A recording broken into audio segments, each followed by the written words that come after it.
Galera, o segundo episódio de Anéis do Poder trouxe ainda mais informações pra gente debater e teorizar, como por exemplo, quem é o Mago Sombrio que aparece durante o episódio, qual é a identidade do estranho e, mais importante ainda, quem é o verdadeiro Senhor dos Anéis, o Celebrimbor ou o Anatar, ou melhor dizendo, Sauron. Mas a resposta pra essa pergunta eu tenho certeza que vocês já sabem, né? Acertou, miserável. E aí eu pergunto a você, será que a série tá sendo fiel aos livros ou será que ela tá se distanciando cada vez mais deles? Bora descobrir? Então vem comigo e assiste esse vídeo até o final.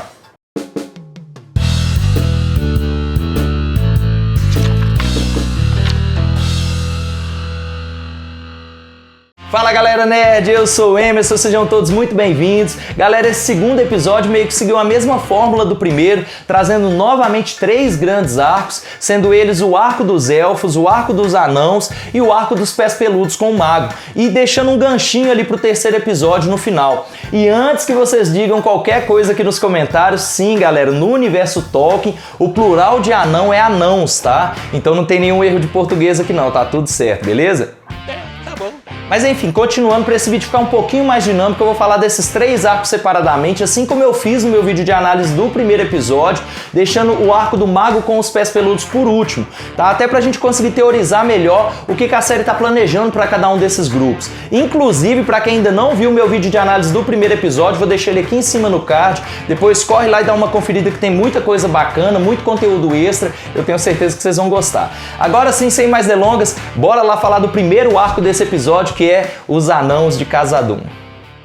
Galera, esse segundo episódio já começou nos mostrando como o mal aos poucos está se expandindo cada vez mais sobre toda a Terra-média, a ponto da explosão na montanha lá em Mordor trazer sérias consequências até mesmo para Khazad-dûm, que fica do outro lado do mapa. Isso também já é a série dando indícios de que o inimigo está ficando cada vez mais forte e consequentemente está ampliando cada vez mais o seu alcance. E por falar em alcance, eu não posso deixar de mencionar você, jovem gafanhoto, só você tem o poder de ampliar ainda mais o alcance do Leitura Nerd, deixando aquele like, se inscrevendo no canal se ainda não for inscrito, ativando o sininho das notificações, bora fazer aquela frente unida contra o Sauron e fazer com que esse canal chegue no máximo de pessoas possível, que no final das contas, todos nós seremos beneficiados, né, com mais vídeos, mais teorias malucas que vocês sabem que só a gente tem. E é isso aí, galera, tamo juntos sempre. Mas enfim, voltando em Khazad-dûm, aqui já tem uma coisa muito importante pra gente se atentar, que a Dissa, esposa do príncipe Durin, sentiu a vibração da montanha e previu que algo ruim aconteceria momentos antes daquele tremor deixar toda Khazad-dûm no escuro. E isso é uma das grandes habilidades que os ressonadores têm, galera, de sentir a montanha.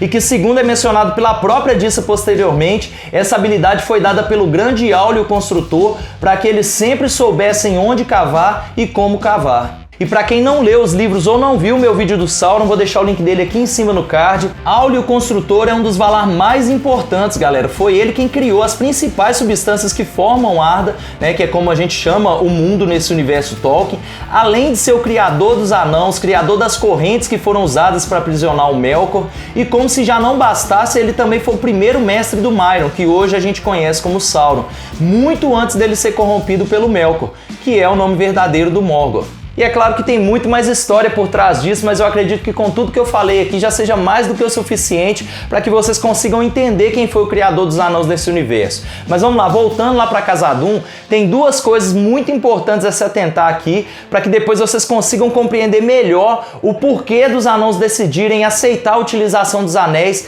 que é a seguinte. Os tremores que foram gerados por causa da explosão lá de Mordor não só deixaram toda a Montanha dos Anãos no escuro, como também, por consequência disso, acabaram anulando toda a capacidade deles de cultivar, como é explicado pelo próprio Narvi durante o episódio. E isso faz com que o estoque de comida em todo o reino comece a diminuir, e é por isso que nessa hora a gente vê a Dissa e o Durin racionando comida. Além, é claro, do fato dele não ser mais considerado um príncipe, né? E por conta disso ter perdido todos os benefícios desse título. E vale lembrar, galera, que todo cultivo de alimento depende de luz solar, né? E é isso que faz com que a situação entre eles acabe ficando cada vez mais crítica, que é exatamente o que o inimigo quer, já que quanto mais desesperada uma pessoa fica, menos racional ela se torna, concorda? É claro! E uma das coisas mais importantes desse arco, galera, além da gente já ter um breve vislumbre ali do princípio da ruína de Durin, é a participação da Dissa nesse episódio, tentando fazer a conciliação entre pai e filho e também reforçando o quanto ambos são teimosos e não gostam de dar o braço a torcer. E por mais que isso pareça uma coisa como outra qualquer, é algo fundamental para que lá na frente a gente consiga entender melhor como os anéis vão influenciar os anãos. Porque para quem lê os livros sabe que a forma com que os anéis influenciam os anãos é totalmente diferente da forma com que eles influenciam os homens e os elfos. Então já fiquem ligados nesses detalhes. E o arco deles termina com o convite do Celebrimbor para irem a Eregion, porque aparentemente ele tem alguma proposta a fazer para eles, deixando um gancho ali para o episódio seguinte. E nesse ponto do episódio a gente já sabe que tudo isso é obra do Sauron disfarçado de Anatar, o que nos leva ao próximo grande arco desse episódio, que é os Elfos e os Anéis.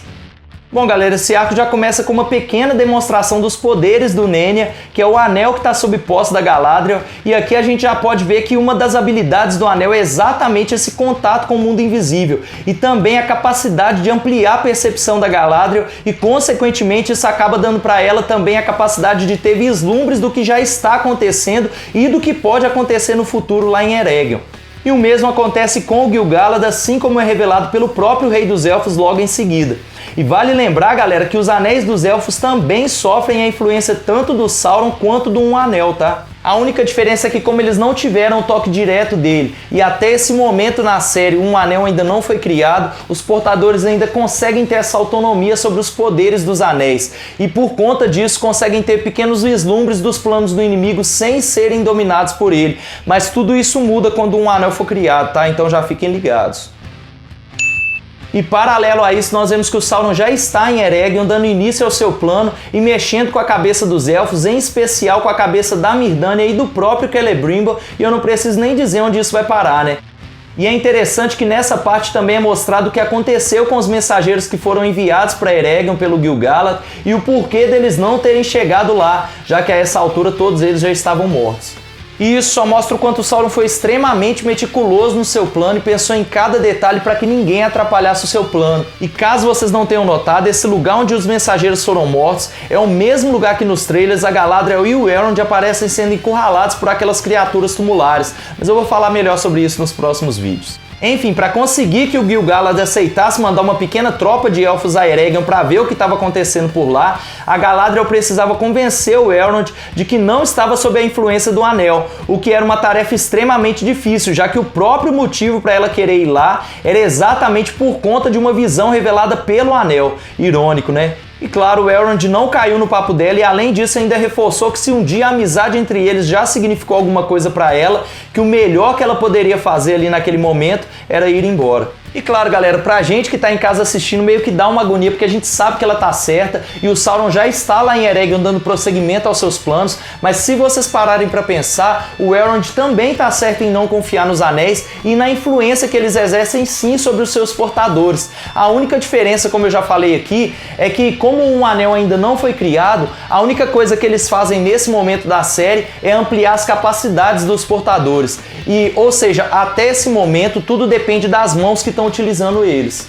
E como eu disse no meu vídeo de análise do primeiro episódio, é através de um argumento muito parecido com esse que o Círdan acaba fazendo o Elrond mudar de ideia, lembrando a ele que naquele momento os anéis não estavam sendo usados por inimigos, e sim por amigos próximos a ele, e que mesmo se na concepção dele eles estivessem perdidos, aí é que ele não deveria abandoná-los e sim guiá-los. E eu acho legal essa parte, galera, porque de uma forma bem sutil, os produtores conseguiram mostrar o quanto o Círdan é sábio em cada conselho que ele dá. E isso é dito nos livros, tá? Que ele, além de ser um dos elfos mais antigos de que se tem conhecimento na Terra-média, é também um dos mais sábios. E é exatamente essa sabedoria que lá na Terceira Era faz com que ele entenda que naquele exato momento, o anel que estava com ele seria muito mais útil nas mãos do Gandalf do que nas dele. Bacana demais, né?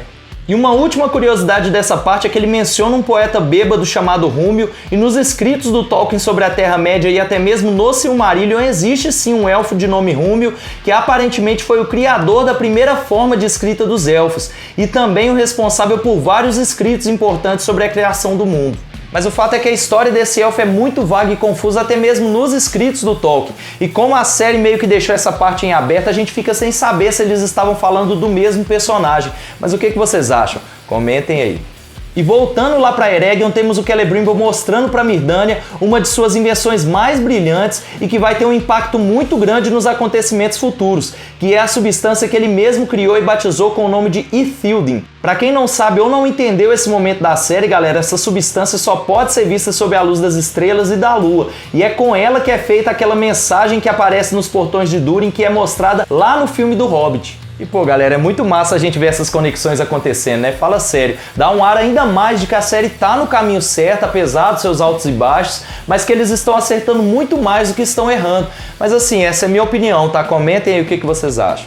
E em seguida nós temos o tão aguardado momento em que o Sauron assume finalmente a forma de Anatar, o Senhor das Dádivas, ou melhor dizendo, o Senhor das Ruínas, né? Já que tudo que ele faz nessa forma só causa ainda mais destruição. Mas enfim, nessa parte tem alguns detalhes bem legais pra gente se atentar, e o primeiro deles é o quanto os produtores acertaram na forma de retratar o Sauron na série, trazendo todo esse ar manipulador, calculista e principalmente dissimulado que a gente sabe que o Sauron tem e que eu já venho falando nisso em diversos vídeos aqui do canal, que é uma das principais características dele. E claro, a gente sabe também que boa parte disso deve ser a atuação do próprio Charlie Vickers, que é o ator que interpreta o Sauron na série, porque vamos e convenhamos, né, galera? O cara sabe como ser convincente no papel, e isso eu também achei fantástico, fala sério. É verdade. Já o segundo detalhe aqui é a forma com que o Sauron manipula o Celebrimbor, primeiro dando a ele aquilo que ele mais desejava, que é a sensação de ter finalmente criado algo importante, e que graças a esse algo importante ele conseguiu salvar todos os elfos da Terra-média, depois se passando por mensageiro dos Valar, que estava ali com uma importante missão para o elfo, e por último usando o próprio Fëanor como gatilho para provocar o Celebrimbor, fazendo ele acreditar que com os ensinamentos do Anatar ele iria fazer algo ainda mais importante e que o faria finalmente superar o Fëanor de uma vez por todas. Mas para a gente entender toda essa busca incessante do Celebrimbor pela criação que supere todas as criações, a gente precisa entender primeiro quem foi esse Fëanor que eles tanto falam na série. Então vamos lá, galera. De uma forma muito resumida, o Fëanor foi o príncipe dos Noldor e que posteriormente acabou se tornando o rei supremo deles, e era simplesmente o maior artesão élfico que já existiu, além de ser o criador das Silmarils, né, que eram aquelas joias que ficavam na coroa do Morgoth, e que além de conter o brilho das árvores sagradas de Valinor, também foram as principais responsáveis pela gigantesca guerra que rolou entre os elfos e o Morgoth, depois que ele as roubou. E para completar, ele ainda era o avô do Celebrimbor. Então agora a gente já consegue entender melhor um pouquinho dessa obsessão do Celebrimbor em criar algo grandioso, né, galera? Já que na visão dele, ele precisa disso para sair finalmente da sombra dos feitos do avô dele. Entenderam agora? Agora eu saquei! Agora todas as peças se encaixaram! E um último detalhe nessa parte, galera, é que o Anatar disse pro Celebrimbor que ele estava em busca de um artista para salvar a Terra-média, e de certa forma ele não estava mentindo. Mas eu vou explicar melhor para vocês. É o seguinte, galera, como eu disse lá atrás no meu vídeo do Sauron, todo vilão é herói na sua própria história, e na cabeça do Sauron, criar os anéis e colocar toda a Terra-média sob seu comando é, na verdade, a sua forma deturpada de salvar a Terra-média, entende? Veja bem, eu não estou dizendo que ele estava certo no que ele estava fazendo, só que na cabeça dele, isso era o melhor para a Terra-média ali naquele momento, e ele faria qualquer coisa para alcançar esse objetivo. Bom, e esse arco dos elfos termina com Gil-galad informando para Galadriel que ele permitiria que ela fosse até Eregion com 5 dos seus melhores guerreiros elfos, mas com a condição de que fosse o Elrond quem os liderasse, e não ela. E vale lembrar, galera, que o Elrond, como é mencionado na própria série, sempre esteve muito mais voltado para a política do que para a guerra. Então já dá pra imaginar o quanto isso deixou a Galadriel pé da vida, né? Mas e vocês no lugar dela, aceitariam essa condição? Comentem aí que depois eu quero ler o comentário de cada um de vocês. E por fim, mas não menos importante, temos o Arco do Estranho com os Pés Peludos. E aqui nós também temos muitas informações e detalhes pra gente se atentar, galera. E o primeiro deles é que descobrimos que os caçadores que estavam seguindo os passos do Estranho e dos Pés Peludos estavam, na verdade, a serviço de um Mago Sombrio, como eu também já falei aqui na análise do primeiro episódio, e que é esse Mago Sombrio responsável por enviar aquelas 3 sacerdotisas lá na primeira temporada que são derrotadas pelo Estranho. E agora a gente sabe que elas são chamadas de asas brancas e que o Estranho não destruiu elas lá na primeira temporada. Só o que ele fez foi meio que desfazer o encantamento que invocou elas. Não é à toa que o próprio Mago Sombrio diz que precisou invocá-las novamente e que talvez tenha desperdiçado sangue fazendo isso, já que elas não conseguiram cumprir com a missão que lhes foi dada, que ao que tudo indica é levar o Estranho até ali para que ele também seja corrompido pelo Mago Sombrio ou destruído caso ele escolha não cooperar, digamos assim. E vocês repararam que na hora em que ele fala isso, a gente escuta uma espécie de rugido vindo de alguma criatura das sombras que coloca medo até mesmo naquela asa branca que estava ali com ele? E aí eu pergunto a vocês, que criatura era essa, hein, galera? Será que era algum Balrog? Será que era algum dragão? Será que era alguma criatura que a série ainda não mostrou pra gente ainda? Façam suas apostas e deixem aqui nos comentários, que depois, se tiver muito comentário sobre isso, eu posso trazer um vídeo teorizando pra vocês. E uma outra curiosidade dessa parte é que a gente descobre que os caçadores que estão a serviço desse Mago Sombrio talvez estejam lá contra a vontade deles, viu, galera? Já que a primeira coisa que o caçador pede quando ele chega lá para se reportar é que o mago retire a maldição imposta à carne deles, que ele mesmo se encarregaria de trazer o Estranho até ali de qualquer jeito. E seja o que for essa maldição, provavelmente alguma coisa ligada às máscaras que eles usavam. E a série certamente vai mostrar isso pra gente mais pra frente. Sem falar que isso pode indicar pra gente que lá na frente os caçadores vão acabar se voltando contra esse Mago Sombrio por ele não querer retirar essa maldição deles, e eles podem acabar ajudando o Estranho por conta disso, então fiquem ligados, hein? E por falar em Mago Sombrio, quem será que é ele, hein, galera? Será que a série tá distorcendo a história? Bom, eu vou falar as informações que a gente tem até o momento com base nos livros, tá? É falado nos livros que na Segunda Era existiam 2 magos azuis que seguiram para o leste, que é onde fica as terras de Rum, para combater as forças do Sauron. Agora, trazendo essas informações para a série, é possível que o Estranho seja um deles e que posteriormente a série nos apresente o segundo mago e que esse Mago Sombrio represente as forças do Sauron, que eles precisam derrotar.